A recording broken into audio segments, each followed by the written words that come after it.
their local government leaders. The 2021 municipal elections got underway at 7 in the morning, with queues forming long before voting stations opened. This is one of the most highly contested local government elections since 1994. About 22 voting stations in 7 municipalities in the Eastern Cape could not remain open due to community protests. The affected municipalities include Port St. John's, Engcobo, Makana, Winnie Madikizela, Nelson Mandela, Ntabankulu and Matatiele. Provincial Electoral Officer Kayakazi Magudumana says IEC officials could not access stations in some areas due to trenches that have begun to be dug overnight.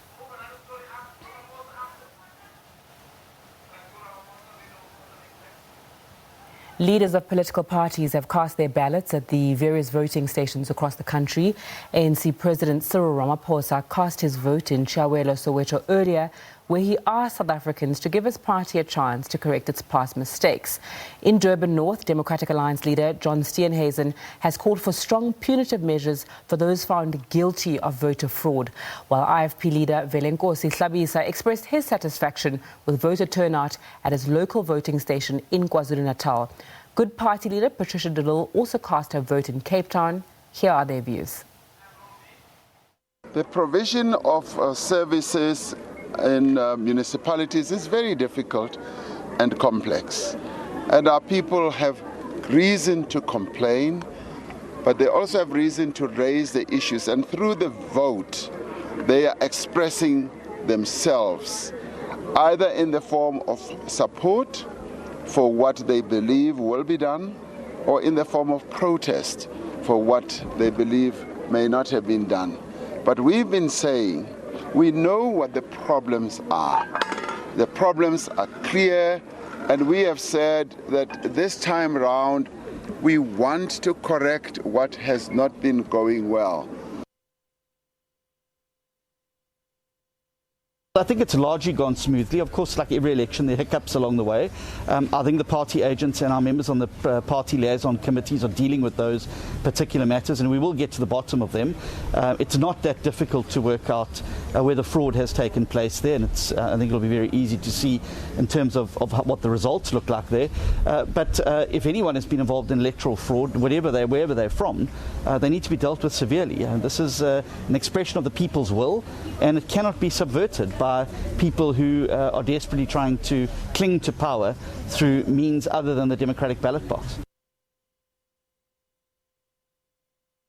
We are looking forward that the day should be peaceful, with no glitches up until the closing time, and people be allowed to exercise their vote. We are quite satisfied. The turnout we are seeing and we have heard about in various voting stations, we know by midday towards 2 o'clock, 3 o'clock, the majority of the voters would have turned out to cast their democratic right to vote in their respective voting stations. It's the first time we're participating, and we are very positive that we will see some growth because, in preparation for the 2024 elections, because we're always in the election mode in our country. And I think that we have put our best foot forward. We have asked South Africans to lend us their vote just for 5 years. And if we don't perform after 5 years, they can vote us out. Because people should never give their vote away. Your vote is priceless. And I think people get that message. But they were also looking for alternative, away from the old parties. And certainly the Good Party offered that alternative to the voters.